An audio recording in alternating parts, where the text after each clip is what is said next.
I am Raziel.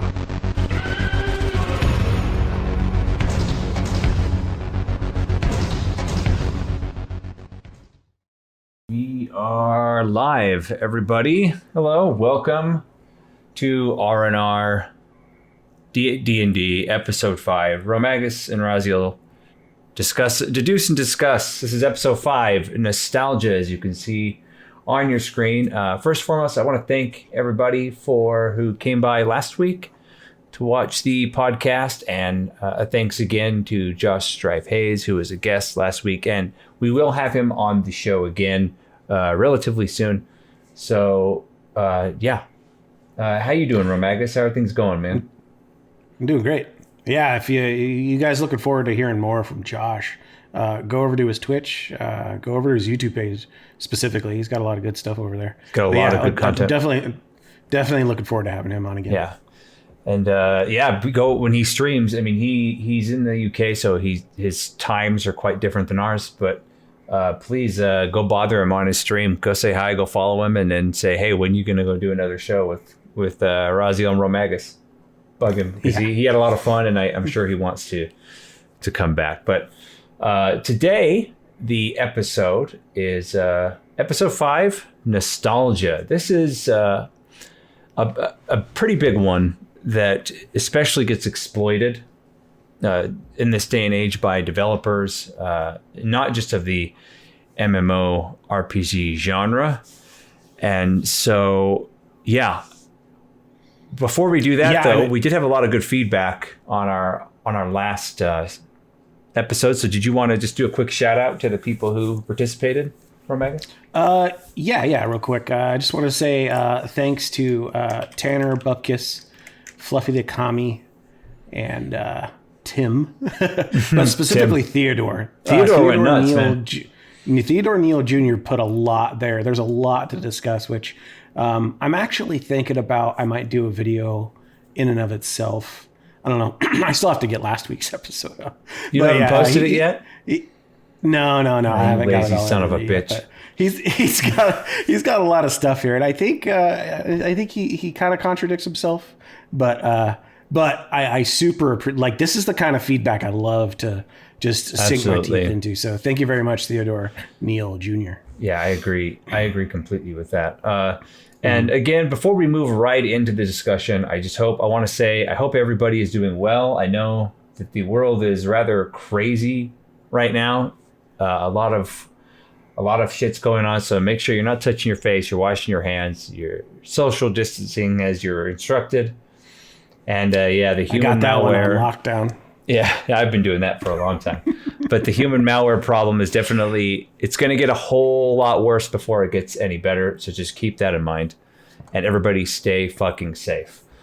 But with that, let's go ahead and start going over nostalgia.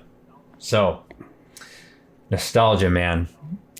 It's a double-edged sword. I think my points are going to refer quite frequently during this episode to World of Warcraft Classics. I think that's the most recent thing, example of it that we can really apply things to. I think that's a more hardcore example, just because it's really it's a straight re-release. I mean, I'll probably be referring to Final Fantasy VII. I think you could probably refer to WoW and some. You of can pretty much go. You can pretty much use any game that's not recent. Anything that's been remade is effectively. But I'd also argue that nostalgia is used in other games, but in a very, very effective manner. To it's more of a fan service type of thing. Which I think is completely fine. I don't think they're trying to necessarily capitalize it in that situation. But before we go any further, let's define nostalgia. So I'll go ahead and go first. For me, nostalgia is a phrase you can put it into is wishing for the good old days, longing for the good old days. And another really, really interesting saying I've heard is, if only when we were living in the good old days did we know that we were in the good old days.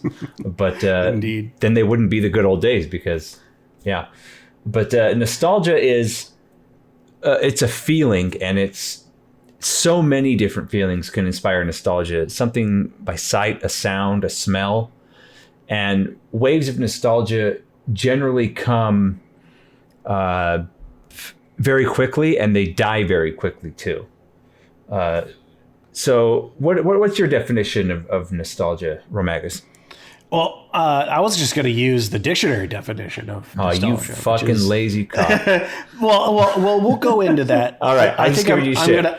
No, I get it. So I was going to use, but I'll throw my own spin on it, and it's in like I like to incorporate the etymology of the word into it as well, because I think like, and I feel the same about nostalgia as I do about escapism.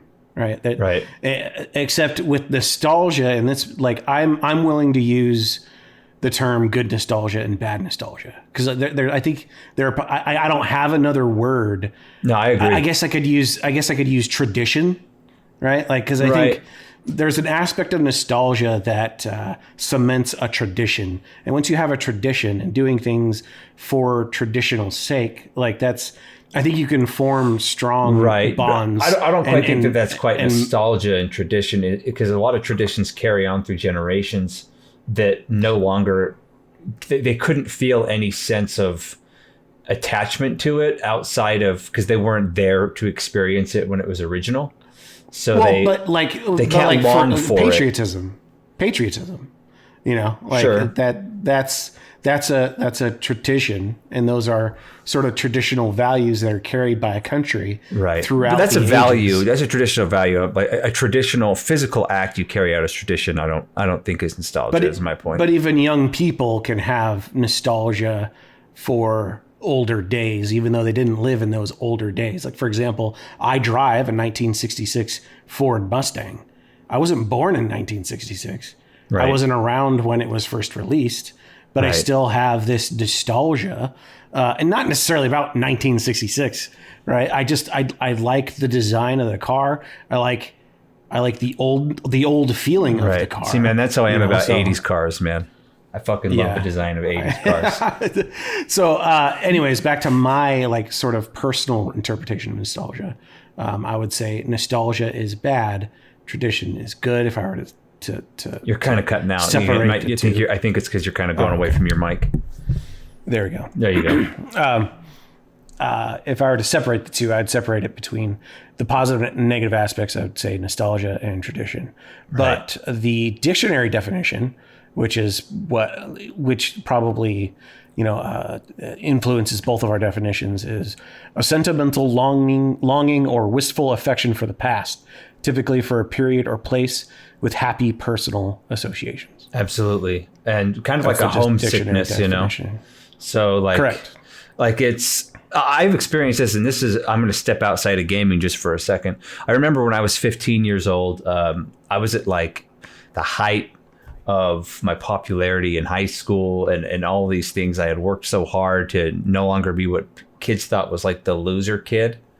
And I was a cool kid because I was good at skateboarding. All of a sudden I was, all these things started happening. And then my family moved from that town that I had been living in for most of my life at this point to somewhere completely new. So I started high school and my entire like social life over again when I was 15 years old, a sophomore, and going into being a sophomore in high school. And so at that point, I just lost all motivation to rebuild anything like that. And I just dug myself deeper into gaming. But there was always this nostalgia of what I was missing out on, and what just wanting to go back when things made sense. Does that because nothing in my life at that point made sense anymore.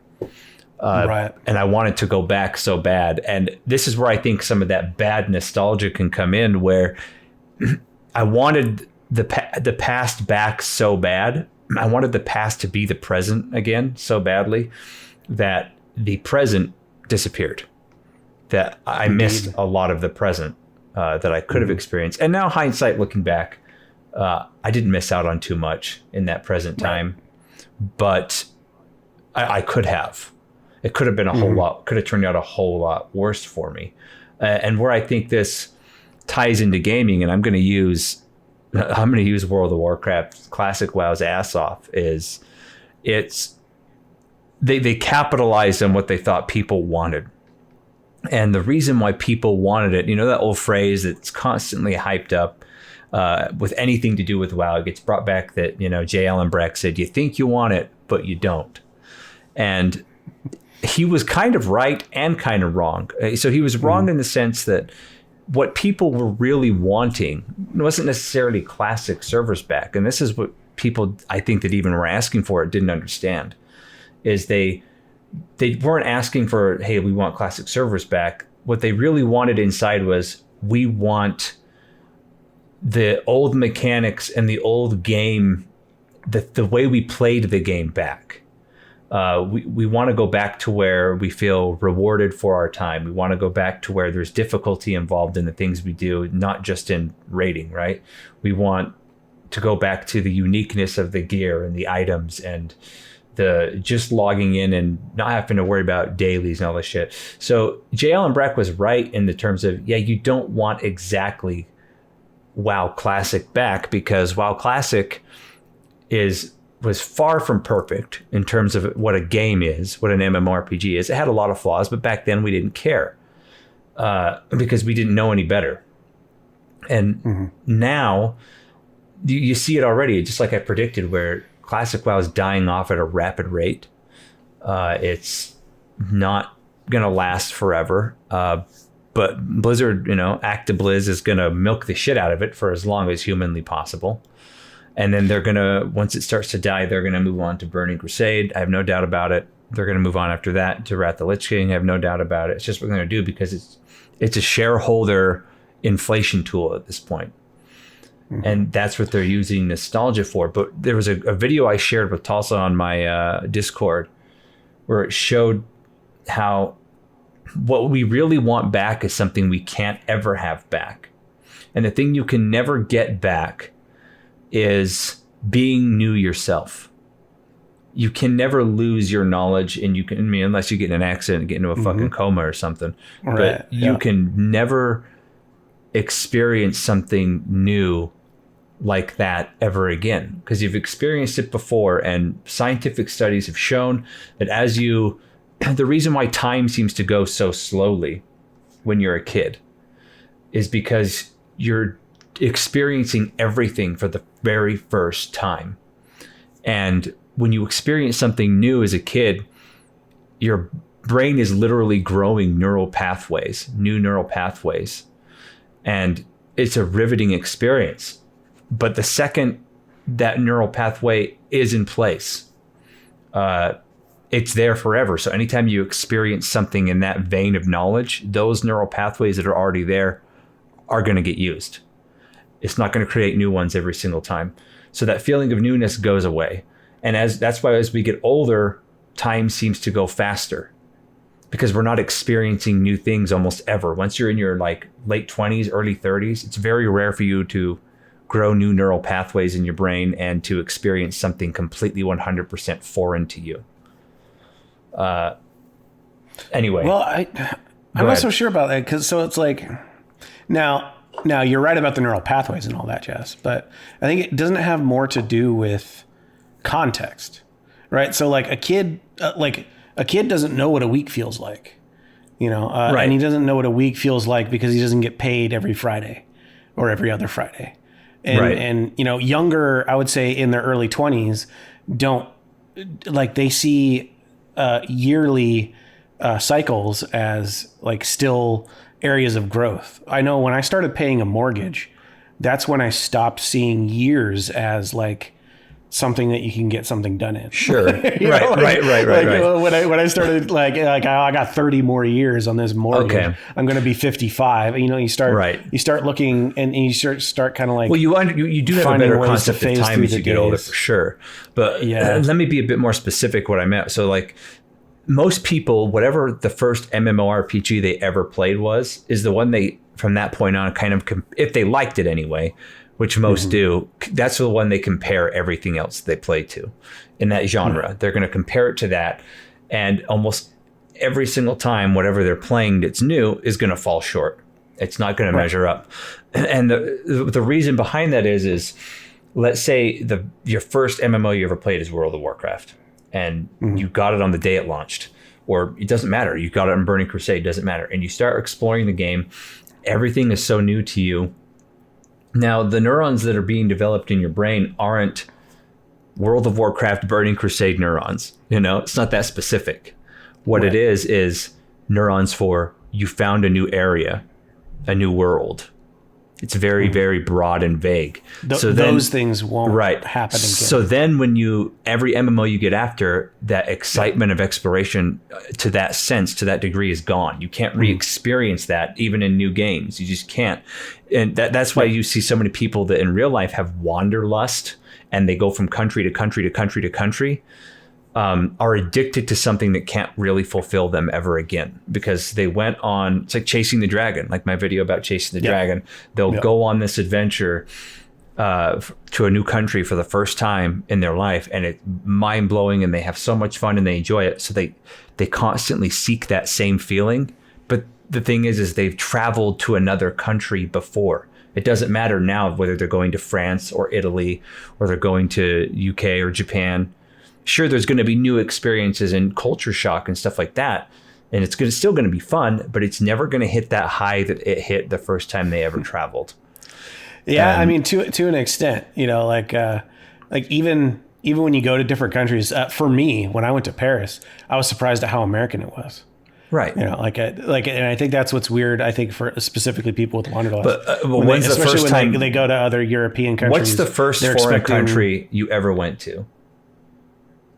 The first foreign country I'd ever went to was it was Paris. It was Paris? Or no, I'd been to Canada. Okay, Canada it was really just right across the border. So it's you went to Paris. country. Have you been to any other country outside of Paris and Canada and the US? I went to Sweden. Okay, Switzerland. So when you went to Switzerland, the trip there and the anticipation probably wasn't quite as high as it was the first time you ever left the country on a plane. It was probably Indeed. I've traveled before. I've done this before. I mean, I'm sure I'm going to see some new shit, and it's going to be exciting. Mm-hmm. But you kind of knew. And the same thing is applying to MMORPGs, man. You'll never, once you've played an MMO, you'll never be able to go back to being a complete green, wet behind the ears newbie ever again.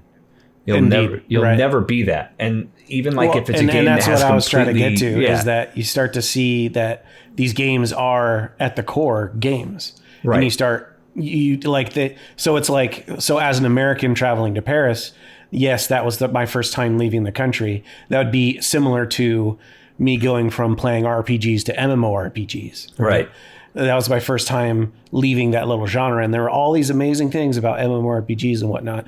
But then when I went from one MMORPG to another MMORPG, it was like going from, it wasn't like experiencing MMORPGs again.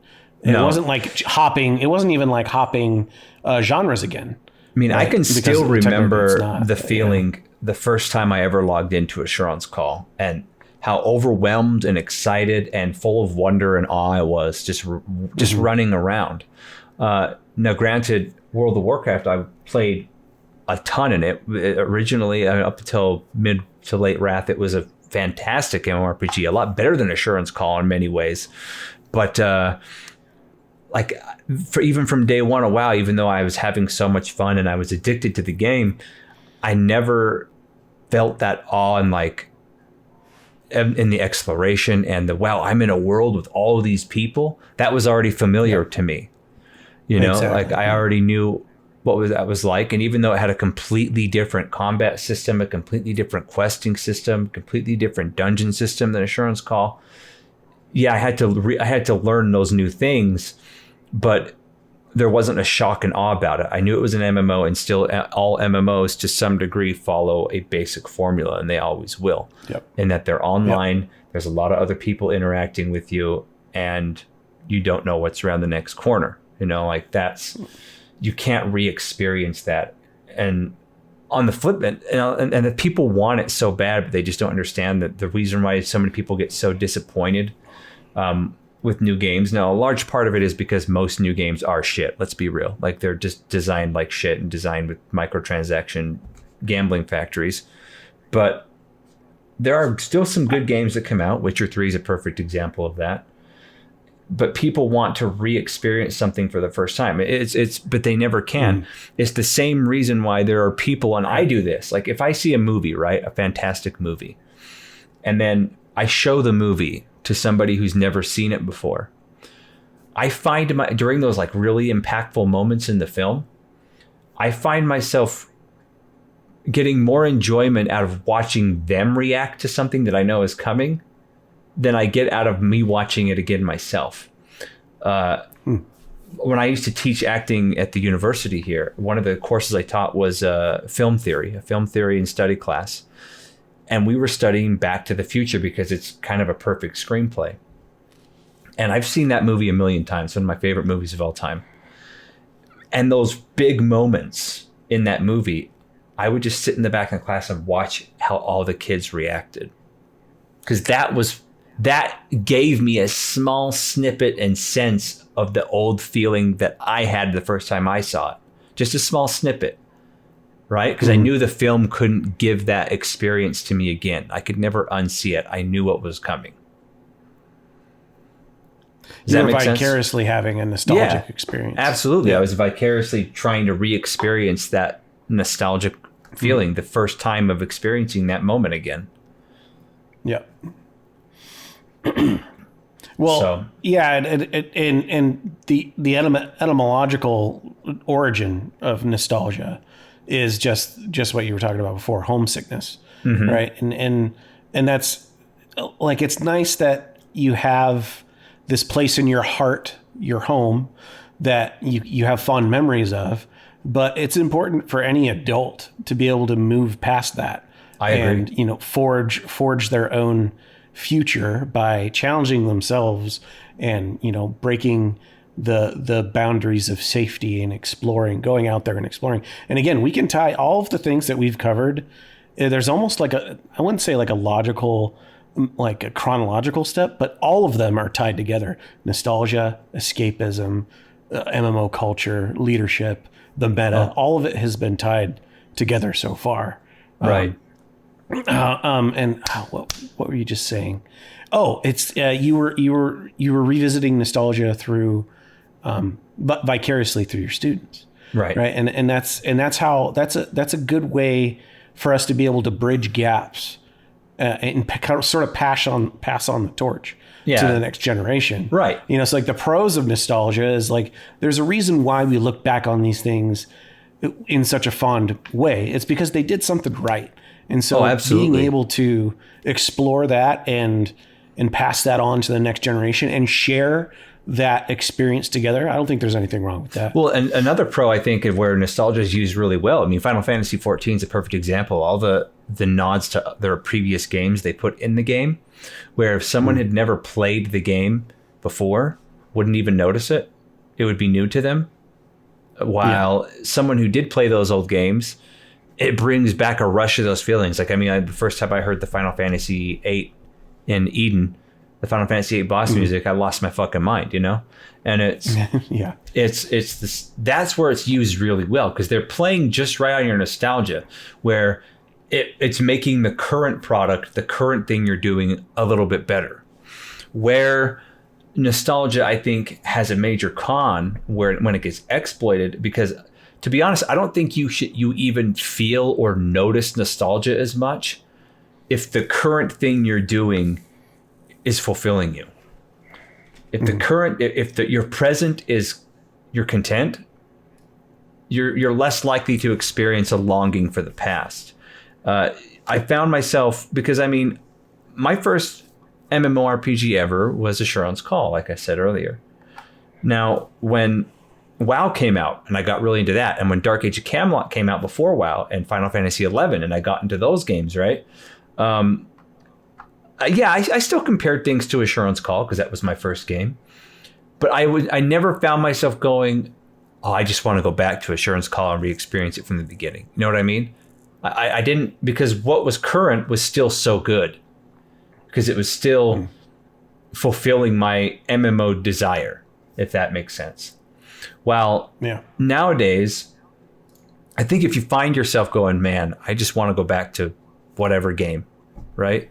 It means the current product is failing you, is doing something wrong if the nostalgia is that strong that 75% of your player base shouts that they want classic servers. You know what I mean? When they're like, hey, this is so fucking bad. Can we just, don't even have to do anything new. Just give us back the old servers.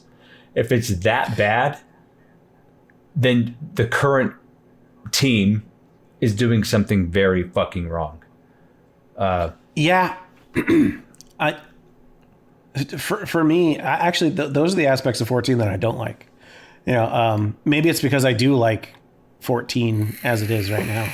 But I remember, back when Sakaguchi was in charge, he was the founder of Final Fantasy. Yeah, I know. Yeah. He didn't want to retell the same story ever again. Right. And that's the way it was up until.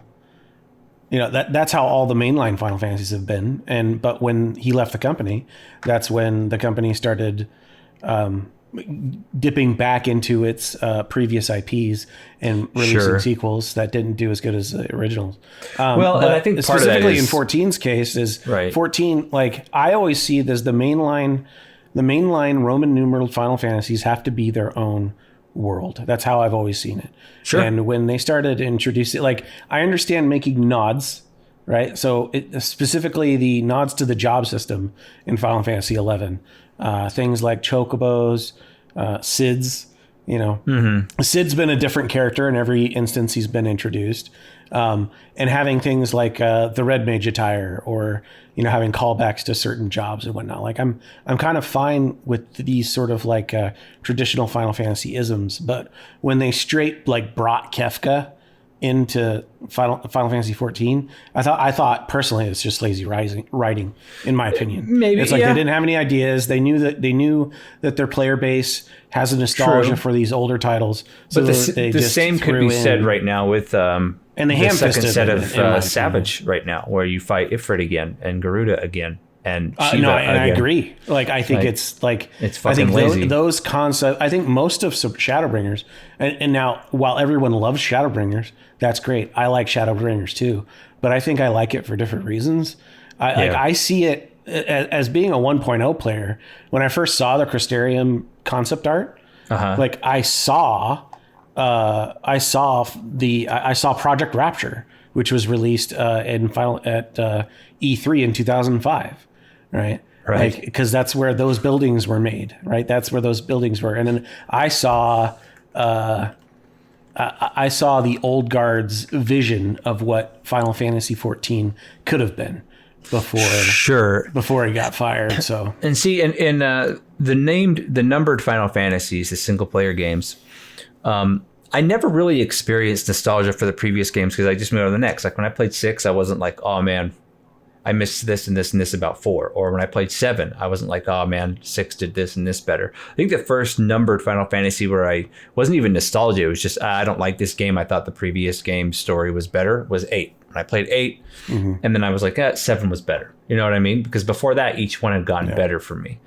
But I think the MMO genre falls into this trap so much easier than a single player game does, because they're not meant to be play through once and you're one and done type of games. Yeah.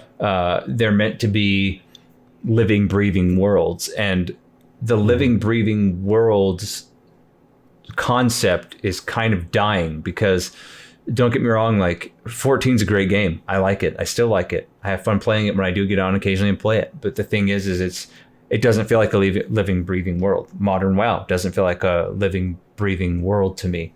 WoW hasn't felt that way since mid-late RAF.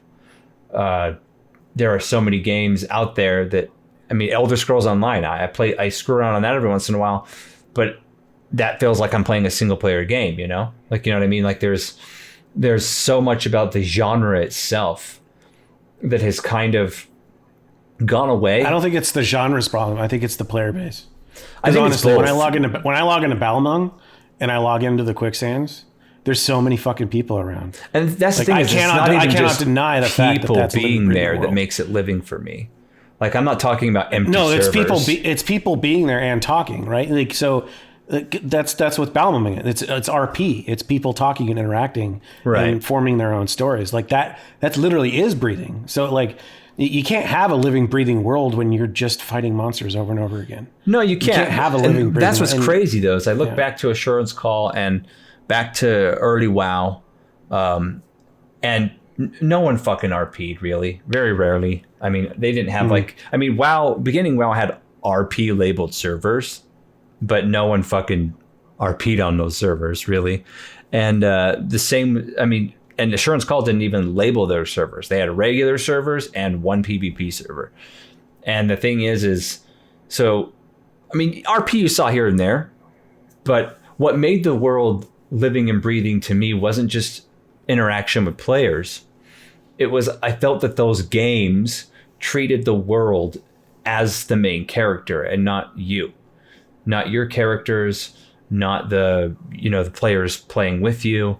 The world was alive because of how the world interacted and how the fact that what you did changed the world around you, which is something that now almost every MMO that releases now is so on rails that it's it's like you can't get off the train. You're either on the train or you don't play. That's right. That's how it works. Well, that's my argument, right? Is that's not the case. Like it's not the developer's fault that people play their game wrong. Well, I wouldn't say wrong, right? They're playing it correctly, but like you have to be able to put in the work to enjoy the things that you want to enjoy. You can't just sit there at the table and wait for mommy and daddy to bring you the things that you want so you can eat them and be happy.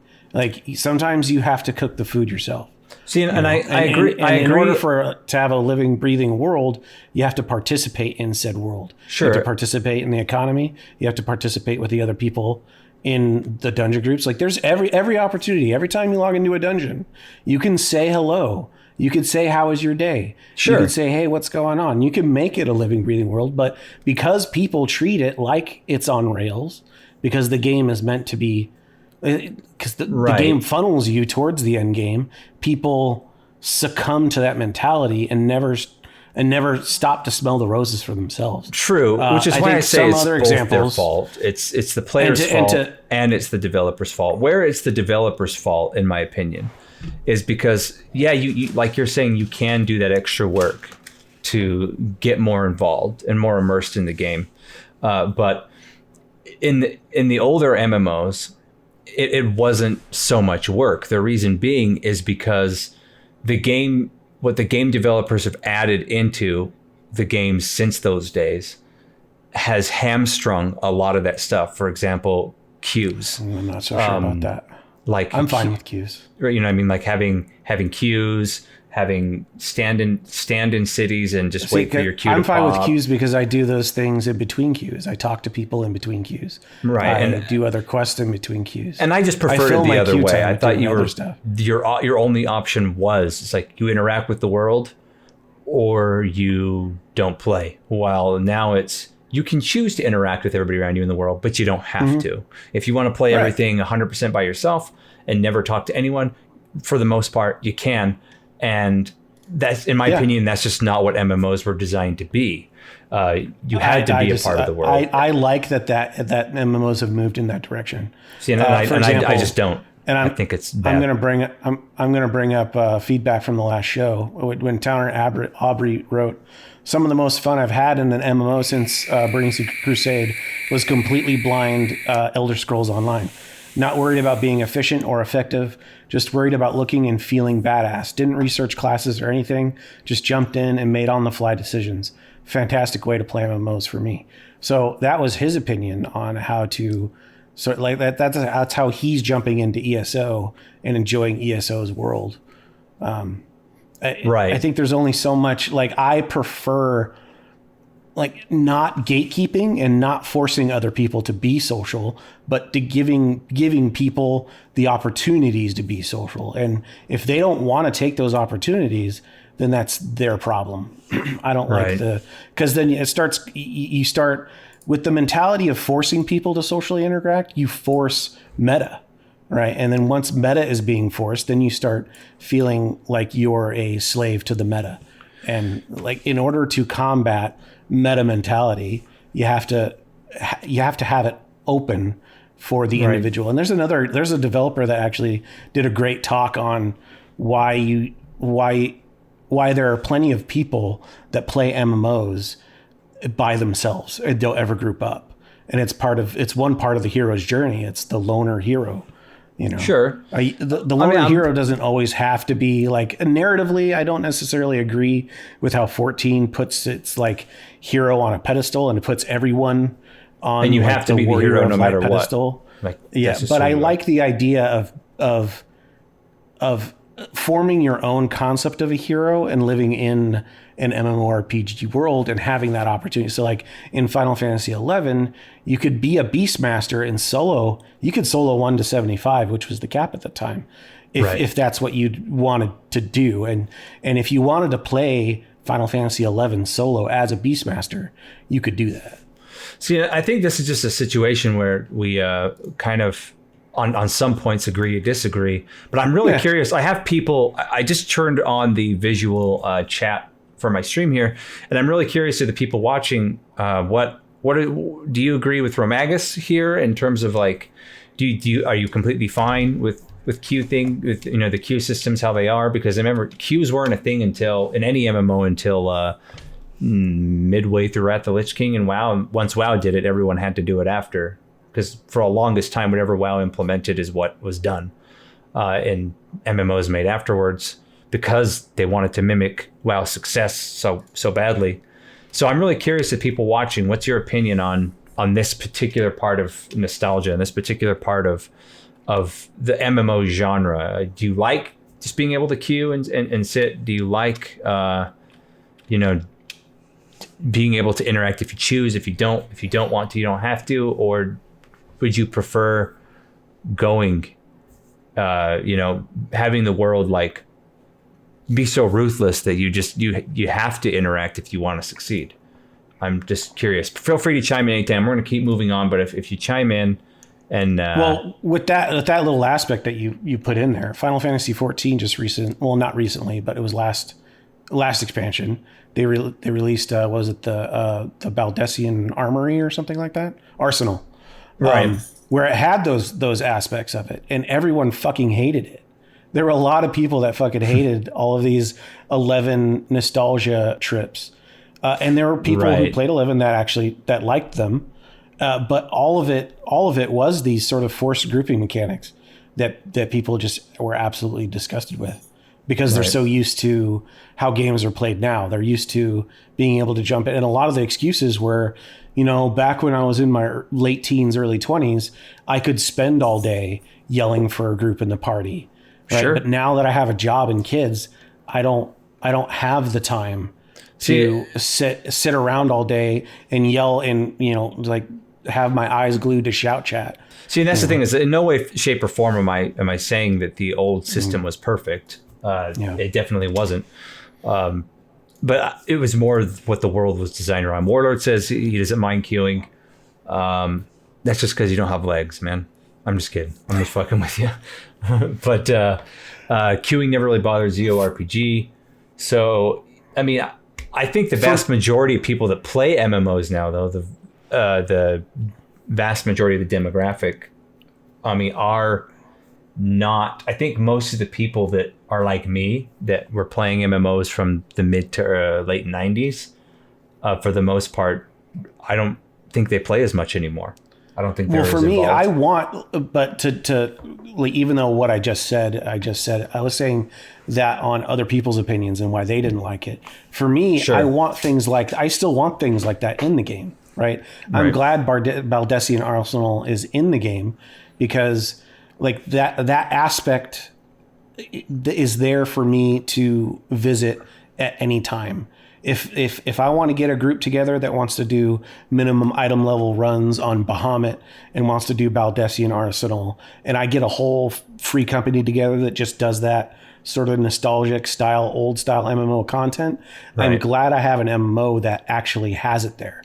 What I don't like are MMOs that is their bread and butter. Like, that is the whole point in playing the game. And But I like the idea of being able to still do that, because that's one of the things that really drew me into Final Fantasy 11, was there were certain leveling spots that you had to get to, that you had to go through these monsters that would one shot you, and so traveling in a group was much more conducive to getting to these little sweet spots, and you don't really have that with the queue system. Sure, and to your point, and from what Warlord just said, or he said, I don't mind having to go to content where you need a group. I'm not talking about having a group or not group. Like, I think doing stuff solo is fine. I think doing stuff, being forced to group in certain activities is fine. What I'm talking about is, like, if you wanted to group in the past, you would say, hey, I'm going to go do this. You gather people up, or your friends up, or, you, like you said, which some people didn't like, and I'm completely fine with that, spamming in chat, find people. But then you'd all travel to the location where you're going together, and that's where a lot of organic shit could happen.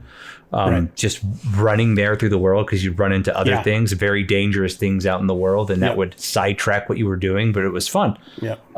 But let's move on a bit here on our list. And in your opinion, Romagus, how do you think the industry now, because we see it like crazy in the movie industry. The movie industry is just fucking saturated with this mindset, and the gaming industry is becoming that way as well.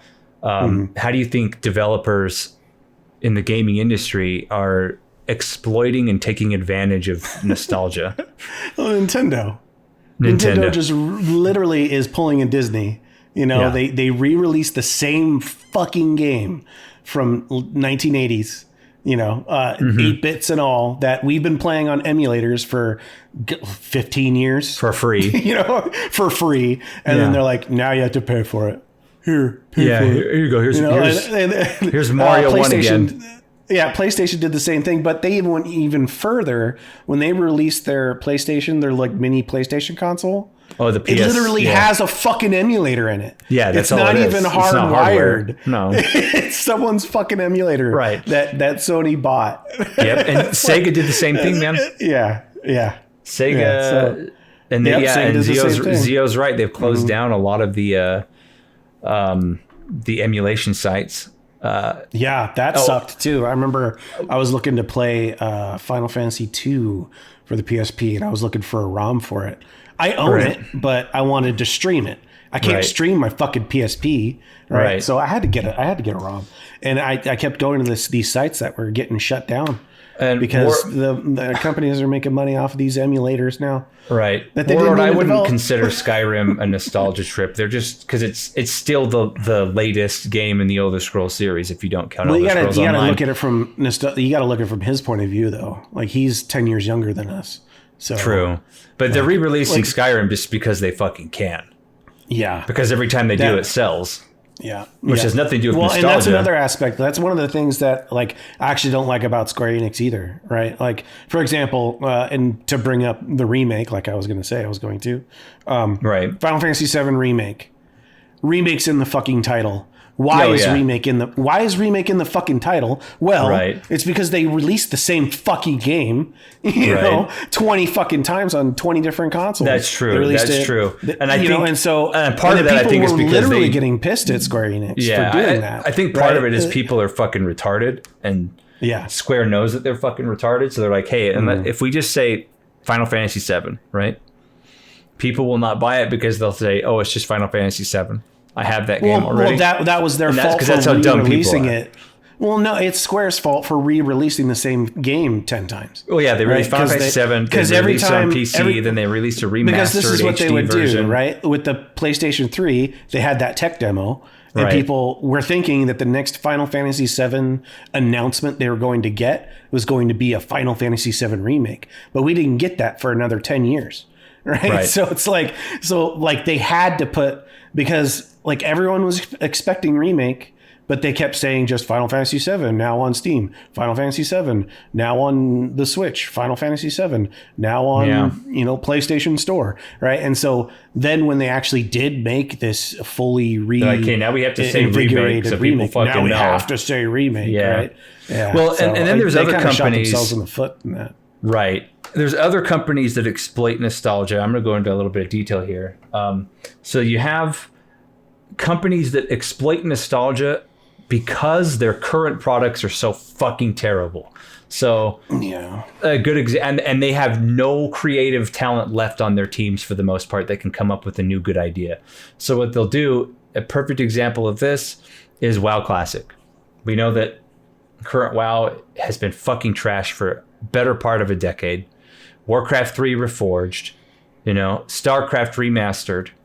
I'm surprised they haven't done Diablo 2 remastered. I don't know how you can fuck up a game you've already remake. created. How do you fucking ruin a remake? How do you not even a remake? It was a re-release. Like they didn't even really remake it, right? They just re-released it, the same game with supposedly enhanced features. Right. And now but they even fucked that up. I'm going to go even deeper. Okay. This is fucking big brain 400 IQ shit going right here. Right. Galaxy brain. Now, exactly. Now games like Destiny 2, right? How they're exploiting nostalgia is they'll release like some shitty, boring ass piece of content, right? Some repetitive horde mode that no one gives a baker's fuck about. But what they'll do is, hey, do this content and guess what you get? You get this exotic weapon from Destiny 1. So they're taking your nostalgia of, hey, remember how good that gun was in Destiny 1, how awesome it was the first time you got it? We're going to put it back in this game. It's not going to be anywhere near as good or even remotely similar to the original. But it's going to have the same model, though. It's going to look the same. And we're going to shove that shit into the current game to make you want to play to get the thing that you already have in another game. And they've done this repeatedly. Reskins from Destiny 1 of armor, reskins from Destiny 1 of all tons and tons of exotic weapons. And then they'll even, when they released their latest expansion, Shadowkeep, they, in the title screen and as you went a little further in, if you let it sit there long enough, it starts playing music from Destiny 1. Division 2 is guilty of this after their latest expansion because you go back to the location. The whole reason they had the new location in Division 2 being New York is because everyone's like, Division 2 sucks dick. We want Division 1 back. So they said, okay, we'll put you back in New York, but just a shittier version of New York. Oh, and while you're waiting to log in, it's going to play Division 1 music. So they're totally exploiting people's fond feelings of previous superior products to sell you on their shitty current product. Yeah, and that kind of sucks. It's horseshit, and it's really starting to piss me off because really, like, you have to be fucking dumb to not see what they're doing. Yeah, you'd be such a raging fanboy. Nostalgia can't even really like sink in with something that's that new. Like, how can, like, for example, like Batman Returns couldn't be really nostalgic about Batman. It's just bringing you the same. It's bringing you more of the same of what you wanted before. Right. So that's how the movie industry, now the movie industry is just movies and comic books. Like they're just absolutely. They're on autopilot, man. They're fucking phoning it. They're phoning it in, and nothing's being successful. And people are eating it up though. Like I don't like the Marvel movies.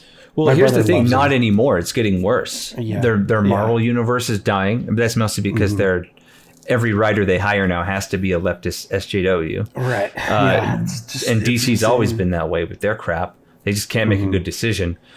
But they're constantly, the movie industry, like, when's the last movie you saw that was a brand, that wasn't an independent film, that came from Hollywood, that was just a new idea? Not a remake or a rehash or a remaster or a fucking spin-off or a sequel. They don't exist. Yeah. Hollywood is incapable. There's no creative talent left there. It's exactly, they're running on it. And that's the bad part of nostalgia. And like that, unfortunately, because it's so easy to just throw an IP out there and people will gobble it up. And they're literally waiting for people are sheep. We've said this in many podcasts. People are sheep and they'll buy it out. And the thing that's crazy is Steven Spielberg actually predicted the fall of Hollywood 20 years ago. And he's right on schedule. And the same thing is happening in the gaming industry, where we get so oversaturated with so many products, so many games that are shit, that are programmed poorly, they're bad, they're not fun. And on top of that, though, every single one tries to exploit the nostalgia for the good products that they made in the past. People keep buying it, but then they also they rage at companies. Like, this is why I don't get the Valve hate, right? Right. People keep hating on Valve for not releasing Half-Life 3. They don't fucking they don't owe you a goddamn thing. No, they don't. One, like you pay for what you buy. That's it. They don't ever have to make Half-Life 3. That's not a thing that they have to do. So stop fucking requesting it, right? When it releases, if it releases, be happy that it's there. Right. You know, but they don't have to give you Half-Life 3. And but the problem is you have this sort of Activision Call of Duty release schedule where they give you the same fucking thing every year. Madden NFL 98, Madden NFL 99. Well, and Madden now NFL they're 2000. even re-releasing the same games with the same names, like Modern Warfare, Call of Duty Modern Warfare. Yeah. Like they're just re-releasing the same fucking Warfare. thing. And it's yeah, exactly. Warlord made a good point here where he said it's sad to see that Bungie made Halo at one point. And here's a big point I wanted to bring up because I was going to bring it up next anyway, is these companies that are now taking advantage of nostalgia and just pumping out crap, which idiot buyers buy, myself included. I buy them sometimes. Yep.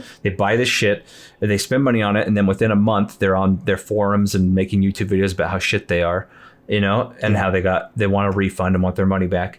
What we have to understand is the people, the developers, the designers, the creators that made those really good games that they're making us the shitty games you're trying to make us nostalgia about. They no longer work at those companies and haven't for a long time. The people that made Halo haven't worked at Bungie for the better part of a decade. The people that made Microsoft. the people that made StarCraft 1, Diablo 1 and 2, World of Warcraft, Burning Crusade, Wrath of the Lich King, that was Blizzard North. They haven't been a part of the company for 12 years. They've been gone. That's another thing, like with the Final Fantasy franchise. You know, you have a lot of people that love the Final Fantasy franchise or like love the way that it used to be, but these same motherfuckers aren't playing any Mistwalker Studio games. You know, they're not playing Lost Odyssey. They're not playing Blue Dragon. You know, they're not playing The Last Story. You know, so it's like, yeah, maybe you don't like it. Maybe you're just being a little bitch about what you thought you liked about the past. And you just, what you want is you want the title Final Fantasy to be like it was, when that's like, it's not. Right. And it's not run by the same guy. And the thing is, there's literally like I think Uematsu was the last one of the old guard, you know, Yoshitaka Amano only makes the illustrations and the logos. And Uematsu only comes on as like a guest composer. Right. Sakaguchi's been gone since 10. I think the best comparison at that point, you don't have the same developers anymore. Right. I think the best comparison I can make is if right now somebody wrote another entry into the Lord of the Rings novels and people read it and were like, this is fucking trash. This is terrible. And no matter how many references to the original characters or the original story the author made in the book, people would still be pissed. And the reason why is because, hey, guess what, dipshit? It wasn't written by Tolkien. It wasn't written by Tolkien. That person can't have his vision. And guess what? Pro tip, Tolkien's dead and has been for a long time.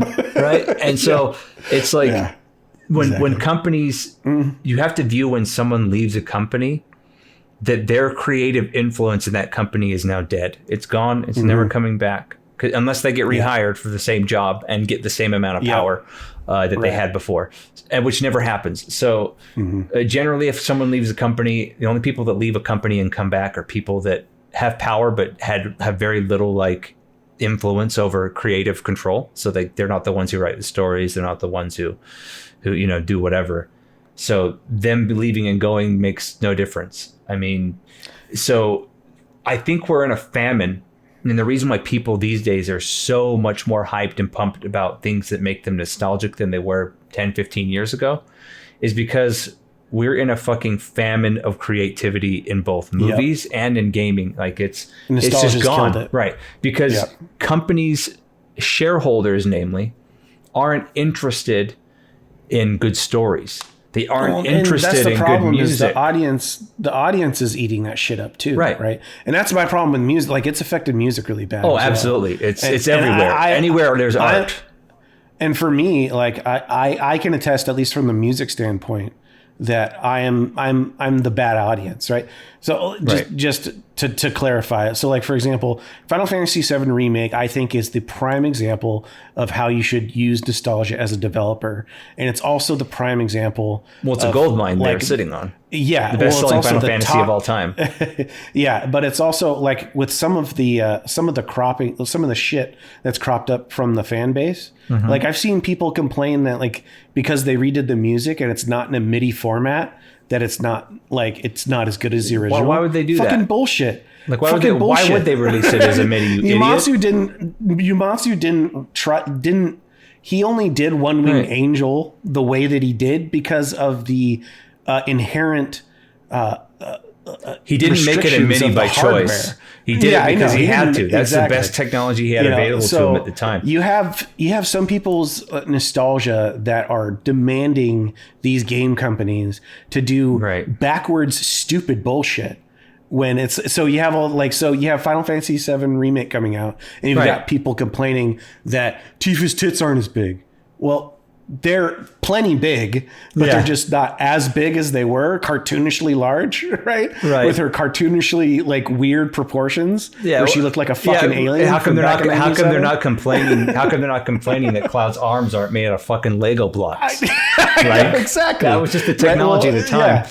But I don't think it's a surprise, man. You have some people like where nostalgia grabs them so hard where they start making stupid, ridiculous sort of suggestions like that. And the thing is I mean, but just if we take a step back and look at the gaming industry as a whole.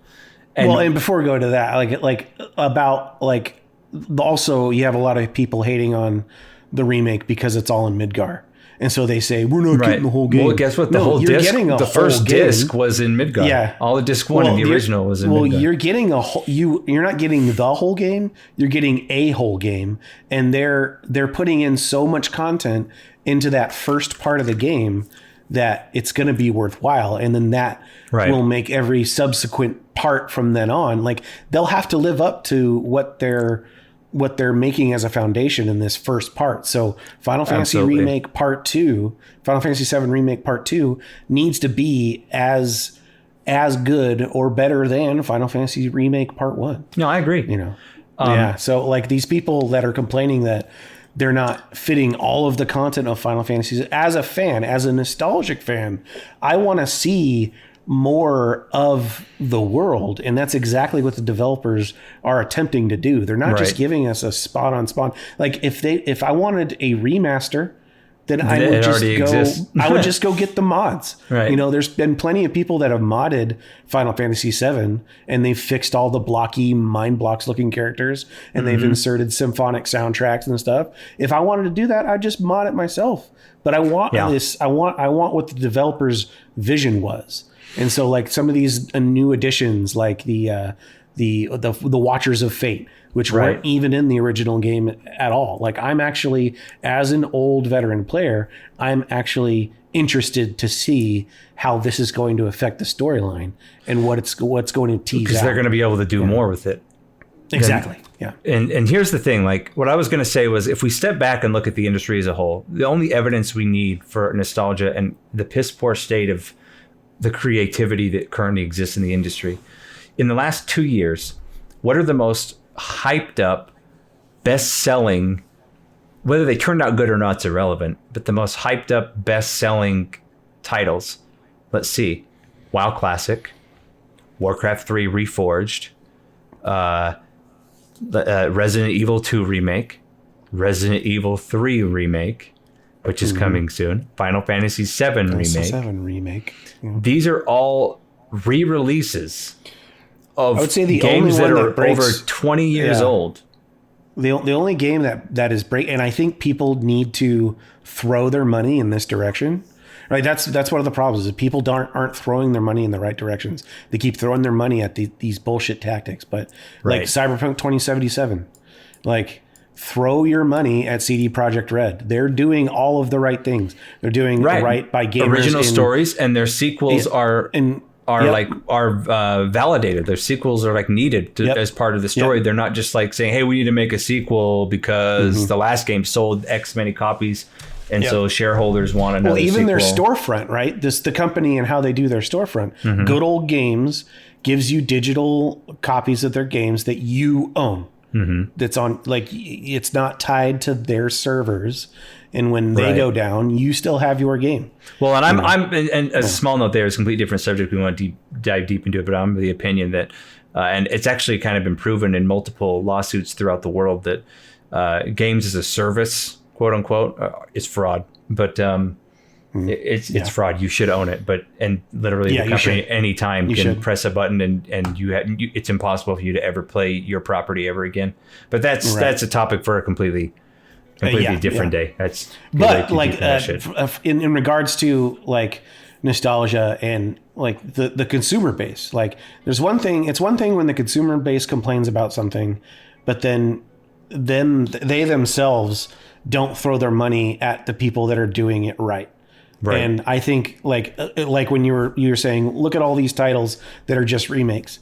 Like, this is an opportunity for people to put their money where their fucking mouth is, right, and pay money for Cyberpunk 2077. Go ahead, pre-order it. Go ahead. Like these are usually things I would not say and would not recommend. Like, I don't recommend pre-ordering. Like, I think that's giving a company. Hey, give me money for something I haven't finished yet. Exactly. And it won't be finished when I give it to you, because whether I want to or not, this game's coming out when the shareholders date that they told us to. I don't believe in paying for early access. I think that's bullshit as well. No. But if CD Projekt Red does it, not doing those things, but like if you want to pre-order CD Projekt Red game, cool, go for it. Because I trust them. They're doing the things. Yeah, exactly. Naughty Dog, I trust them too. That's how I am with Valve. You know, like I want Half-Life Alyx. I want a Valve index, because they keep, in my opinion, they really are pushing PC gaming forward. And I don't even have that level of faith in Square Enix, even though obviously I trust Square Enix way more than like Blizzard. But I mean, Blizzard's like puking on a pile of shit. It's just worthless. But like there were plenty of Final Fantasy games where I saw or not even Final Fantasy, but games Square made, and I saw a commercial for it or an ad for it, and I was like, nope, not interested at all. It looks like shit. Yep. No. Square Enix definitely isn't a company that is free from this criticism. All the Bravest is the most horrendous crash grab piece of shit game I've ever seen. Along with there's an empire building game that takes the Final Fantasy 15 IP. And you could tell Square Enix just sold their intellectual property to a mobile company, and they are profiting off of it. Right. You know, like that's also bullshit, and you should not throw your money at that. And is it any surprise that the games that become remakes, or the games that the companies push real hard to bring back the nostalgia for, just happen to be games that were really great on their own? They were just great to begin with. Like all the shit Blizzard's doing, like the games. I mean, and they fucked it up. They fucked up Warcraft 3, which was like a really great game when it came out. That's why, now they're trying to, even right now with the development of Diablo 4, which didn't even start until they saw the reaction to Diablo Immortal at BlizzCon. They hadn't even started on it yet. They're like, oh, fuck, we got to do this. And in in everything they've shown us of Diablo 4 at the last BlizzCon and everything, they're trying so hard to push the Diablo 2 narrative, the nostalgia for Diablo 2's design. And people don't understand. You realize that not a single person that made Diablo 2 is still on their team? What makes you think they can do this? Look at Diablo 3. It was awful. Look at, everything they've made since Blizzard North left has been awful. They can't even do a remake right. They fuck it up. And so you really you think you're going to get a good game in Diablo 4? I highly doubt it. And what I think is interesting, like about Skyrim and specifically, is like I think that's a good example of how when a community could come together and is given the tools, like how they can keep this old game still alive. Right. I do wish more companies would do stuff like that. I wish Square Enix would have done something like that with Final Fantasy VII back in the day. Oh shit, dude! If in a second, if I heard that a company, obviously I'd look into the company, because I don't think it would be Turbine, because Turbine doesn't own the rights anymore. But if a company came out and said, hey, we're remaking and re-releasing Asheron's Call or Dark Age Camelot, the only thing we're changing about the game is obviously we're remastering the music and sound and updating the graphics engine, and that's it. I'd buy it in a second because I know how good the actual game, the core game is. I know what the core game is all about. Yeah. And that's why people are rushing to Final Fantasy VII, not because, I mean, they completely changed combat in the remake and no one seems to mind too much. The reason why people are running in droves to it is because everybody already knows that the quality of the characterization and the story, the narrative in 7 is amazing. Yep. So they have to play the remake. And they're getting all the old guard back. I mean, you've got Nojima writing it. You've got Nomura back as a director. And you've got Kitase. And those 3 dudes were on the original as well. So, well, one of the reasons the Return to Evil storyline in Final Fantasy XIV was so good. They got the original writer. Yeah. Yeah. So it is interesting to see how important it is that it's not just the games themselves or just the company themselves that make the good game, but it's actually the actual developers, the names of the developers. You got to follow those names. Oh yeah. Like, I suggest reading the credits. If you follow the talent. Exactly. Follow the talent. If you loved a game and you loved a specific aspect about the game, right, read the credits and follow that person and see where that person goes. Look at their other work.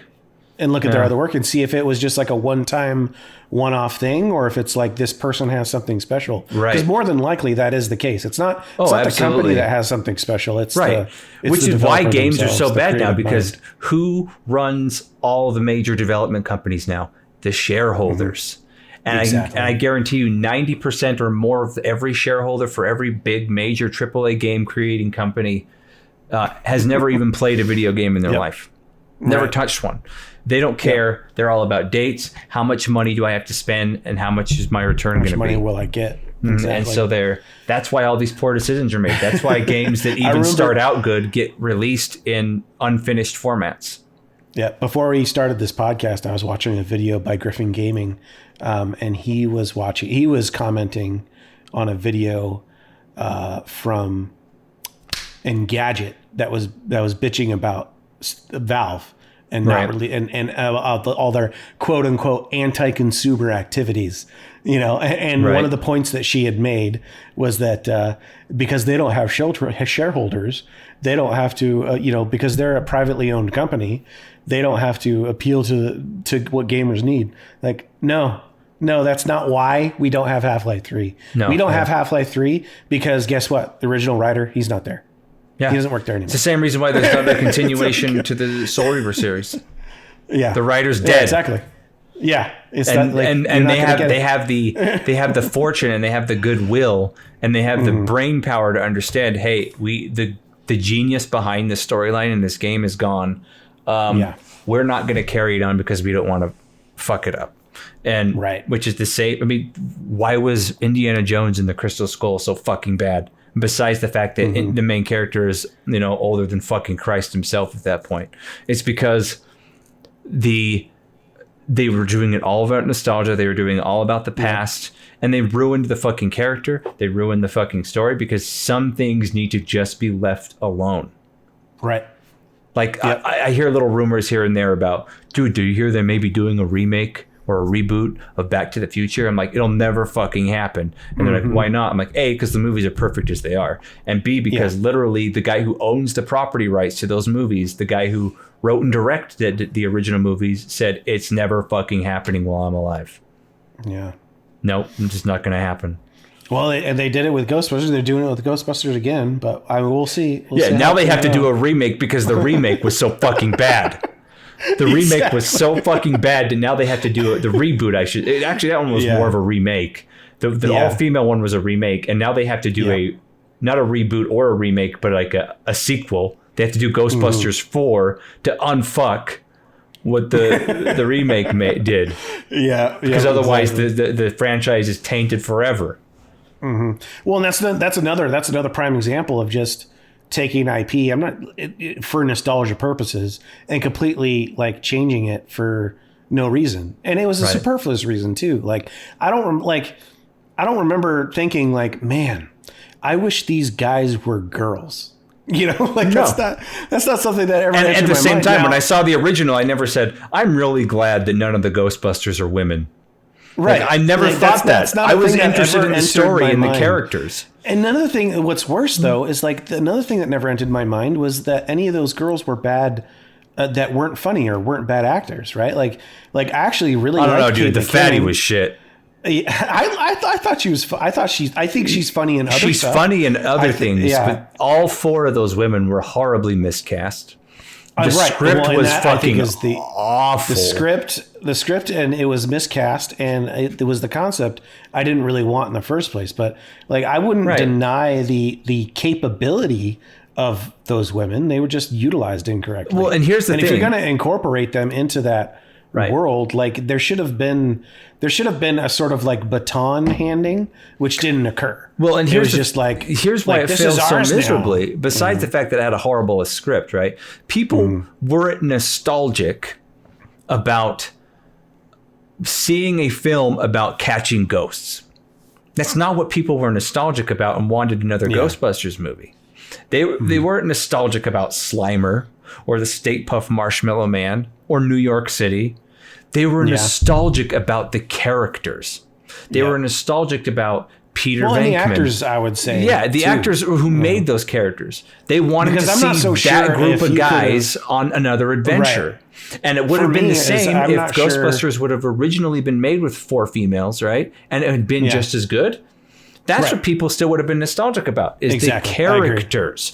So Yep. when they made a remake that had none of the characters, none of the story, and just was a reboot of the original story, but done 300 billion times worse with just shitloads of special effects shoved in there and characters that had no chemistry, it flopped. Yep. People are nostalgic about the stories, the characters. They're not nostalgic about the special effects, about the little stupid things people shove in there. And that's what they don't understand. That's what even the gaming companies don't understand, is that they're like, oh, like Destiny 2 again.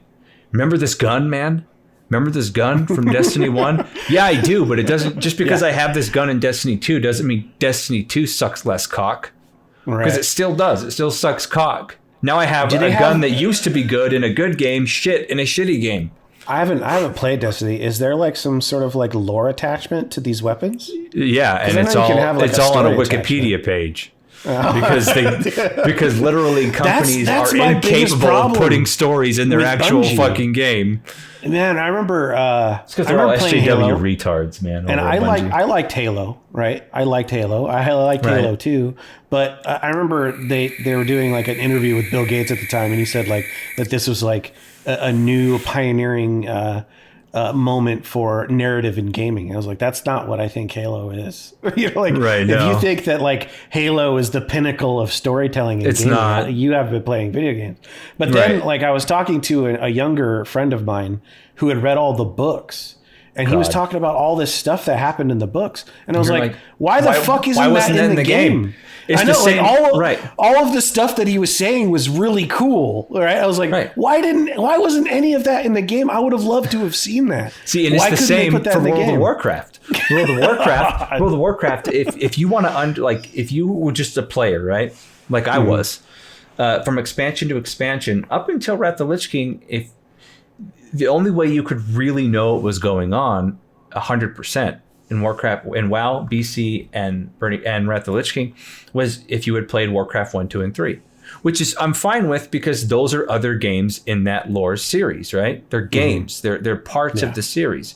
But then everything that's happened since then in retail WoW, since Blizzard North left, every single story aspect makes no fucking sense unless you read the books that they sell for $19.95. Yeah, that's horrible, man. And you're like, dude, put it in your fucking game, you Neanderthals. put this in your fucking game so I can experience it. I don't want to buy a book or a comic to know what the fuck's going on. Like what that'd be the same as if you watched a movie, right? You watched a movie and you're like, that movie made no fucking sense. And someone has to come up to you and go, oh, it's because you didn't read these fucking 16 novels, man. Like, well, I remember. Why does the movie exist then? I know, right? I remember, to bring it back to nostalgia, I remember when I was describing Final Fantasy VII to my father back when I was 12 years old, right? It was like I had, and what I realized why I wanted gaming to be so integral to my intellectual development was that like the story was there. The story was there. Well, that's why I played all the Final Fantasies and RPGs was for the stories. The mechanics were there. It was this beautiful amalgamation of mechanics, story, and progression that was what separates gaming as a medium from movies from film, books or comics, right? It's this amalgamation that it does. Well, when you get to be the person that goes in there and helps control the action. Yeah, that too is like it's you and it's led by you, the player / reader / viewer / audience, right? And so like it incorporates you. I think that like the special thing about video games is it has all those aspects of the old guard media, but puts you in the driver's seat. You know? And when it fails to do that, any one of those parts, when it requires that you go read some out of universe book, you know, like it's no longer, I don't like, you lose interest. I guess I could consider that canon, but I don't, you know? Right. And that was one of my problems with the problem is if you don't consider those books canon, then the story in the game you're playing no longer makes sense. Well, and that's what the Star Wars fans were all getting all crazy about, right? With the new Star Wars series. Now, granted, I'm not a fan of the new Star Wars series either. Oh, God, I'd rather drink piss than watch those movies. I'd rather straight drink my dog's piss than watch those movies. They did a lot of bad stuff, and I totally agree. But with a lot of the things that the fandom was complaining about, they kept referring to these books. And I was like, dude, like you can't refer to these books when they themselves said that the books aren't canon. Right. So stop referring to these other world books. Like to be honest, and I think it would be a good idea if they were to just go off of the books, because that's one of the things that a lot of these they IP have the source material. Why don't they just they already have the material, just use it, right? I was just having a conversation with a buddy of mine who plays ESO. He was watching the show that I'm actually completely uninterested in. But he was saying, like, I read the books and then I watched the show. It's some Netflix show with that guy from the Avengers, the new Captain America. Right. But he talked about how he loved the books and he loved the first season of the show, but the second season just totally went off its rails and went on its own thing. It's like, what the fuck are you guys doing? That's why they put the beginning based off of this story, because then they can fucking change whatever they want. But to tie into what you said and what we were talking about earlier is where I think kind of modern MMOs have gone off the rails, because the original MMOs, like, and I guess to an extent sandbox MMOs now, but even then they're kind of breaking the rules, is you were in the game and the story was happening in the world around you, right? But you could choose to be a good guy in it. You could choose to be a bad guy in it. You could choose to not be in it at all and just go fuck off and do your own thing. And now it's more common in modern MMOs to where you are the hero, you are the main person, and you're just going to do the story how they have it written, you know? So it's more single player in that sense, because a good example is like if you play Soul Reaver and you play Raziel in Soul Reaver, to complete the game, you have to do his story, because it's his story. It's not yours. It's his. Yeah. You're just participating in it. It's character driven. But you aren't a character. But the original MMOs, you are the character. Who you made is the character, your character in your story, which has changed a lot. But which I don't like. But that's one of the aspects of 14 that I don't like. Yeah. But to tie it back into the movies we were talking about, a perfect example of how it's done right, the Lord of the Rings movies. You could have never read the books, and if you saw the Lord of the Rings trilogy, extended or not, it would make sense from beginning to end. Yeah. It would make sense, and you'd be able to follow the story. And then someone could say, "Oh, if you liked it, you should read the books because it's more detailed. You get more inner monologue. You get more picturesque stuff. There's even some stuff that they cut out of the movies for time, you know." And you just get a richer sense of the story, but it wouldn't change the story if you read the books. Right. Now, how it is now in World of Warcraft, in Destiny 2, in a lot of games, if you don't read the material outside of the game, you're going to be fucking lost. And the main character decisions are going to seem like they're made by a mongoloid idiot. Because you're like, no one would do that. Where did he or she get the motivation to do that? Oh, it's in this book. But I'm reading the book. I'm not paying $19.95 for a fucking book to read. And then that's a good point. Now the character just seems like a complete moron in the game. And they just betrayed their character build up completely. It is interesting how Lord of the Rings was able to pull that off, because I remember specifically watching the movies first and not necessarily being what got me into wanting to read the series was actually Final Fantasy XI, because Final Fantasy XI's first end game boss was the Shadow Lord. Right. And I remember that from Lord of the Rings, like the Balrog, well, Lord Sauron, right? Yeah. And I was like, I thought like, oh, that's a clear reference to that mythology. So I want to read that mythology. See, and I was reading Lord of the Rings for years before I played an MMO, MMO. Yeah. So when I started reading, what I loved about Tolkien and how he wrote was it was like I was in an MMO. He was descriptive as fuck. He's so descriptive, and some of the people that I like that I talked to that have also read the books, like they hated those moments. Some of my most favorite moments. Those are the ones I love the most, man. Yeah, me too. When he was describing like the hike out of the Shire. And how they were entering into the forest and how they came across. It's great. It's beautiful. I loved that shit. Right? Yeah. Oh, I love it too, man. And I don't know if it's just because like I used to go hiking when I was a kid. See, like, if you go off the rails from source material, man, a perfect example in film. Look at season 7 and 8 of Game of Thrones and how much everyone fucking hate it because every character betrays their source material. And the same can be said in Diablo 3 for gaming, where none of the characters that were built up in Diablo 1 and 2 do anything that makes any fucking sense. Subverting expectations. You subvert my nuts in your mouth. Expectations. Piece of shit. Fucking ruin good characters, man. I know. Yeah, it's so frustrating, man. Horrible. And I hate that too. I hate it when other artists ruin writing. I don't know. For me, like I'm a lot. It shows more, how little creativity they have when they the second they lose the source material, they have no idea what to do with the characters. And when it comes to music, World of Warcraft's for me, a perfect example of that too. When it comes to music, for me, you can play with the different instruments however you want to realize the melody. But once you start changing the lyrics, like I get pissed too. I don't care. Yep. It's like I'm doing a cover and I change the lyrics. Oh, so you're bastardizing a good song. Thanks. Exactly. Yep. But I know. Anyway, I think it was. Anyways, we covered everything extensively. We had on our list here. So we certainly did. Next week, guys, we're going to wrap this up. Next week, we're going to be talking about RNG, our favorite fucking thing ever in every game ever.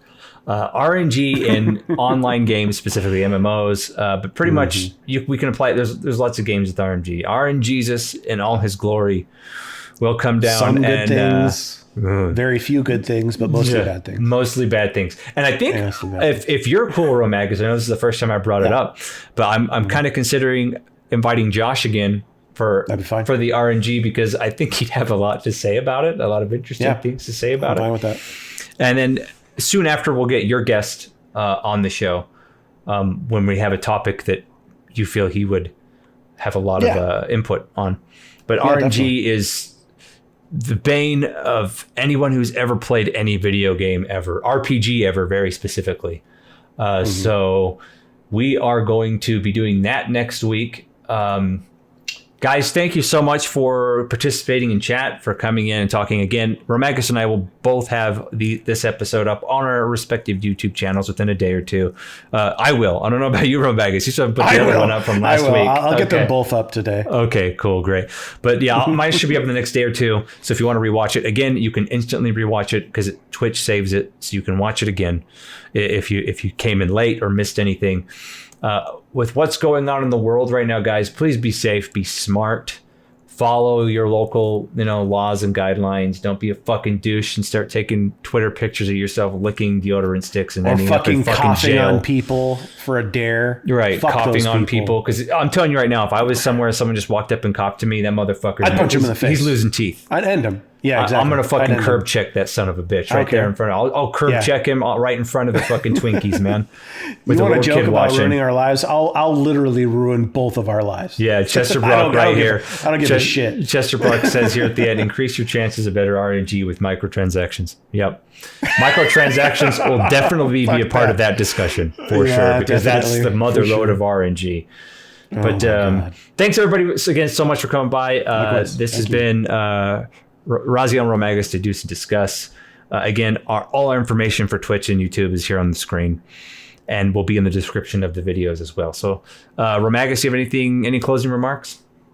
Yeah, I think I'm going to do a 24-hour stream tomorrow starting at 5 PST. I'm going to be playing the end of Final Fantasy IV, and we're going to be starting up Final Fantasy V. Right on. I may stream later tonight. I'm not sure. Tomorrow's up in the air. Either tonight, tomorrow, or Saturday, I'll be streaming. You'll know because it'll be up on my YouTube channel, and of course, I'll make an announcement on my Discord. Keep in mind throughout this, if you are just a Twitch follower of mine, you don't have to be a subscriber.